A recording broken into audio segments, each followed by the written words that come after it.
Okay.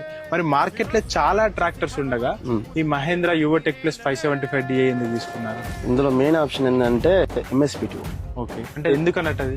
బండి pickup ను బట్టి గేర్ స్పీడ్ ను బట్టేసి ఆటోమేటిక్ గా రోటోవేటర్ స్పీడ్ పికప్ ఉంటుంది. ఓకే, దాని అందువల్ల మనకి ఏంటంటే వర్క్ స్పీడ్ గా జరుగుతుంది.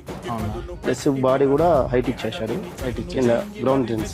దానివల్ల కొంచెం ఈ MSP2 గురించి కొంచెం అంటే ఇంత ముందున్న అంటే PTO అనేది ఏ విధంగా ఉండదు, ఇప్పుడు ఏ విధంగా? నార్మల్ ఏంటంటే ఇంత ముందున్న PTO ఏంటంటే ఆటోమేటిక్ గా మనం రోటోవేటర్ PTO ఆన్ చేయగానే తిరిగేసేది. ఇది అలా కాకుండా మన గేర్ ను బట్టి ఆటోమేటిక్ MSP2 అనేది ఆప్షన్ వేసుకోగానే ఓకే మనం వేసే గేర్ బట్టి ఫస్ట్ గేర్ దాని స్పీడ్ కి తగ్గట్టు, సెకండ్ గేర్ దాని పికప్ తగ్గట్టు, ఆ విధంగా మనం ఏ గేర్ లో వెళ్తామో ఆ గేర్ తగ్గట్టుగా ఆటోమేటిక్ గా స్పీడ్ అయిపోతుంది అన్నట్టు.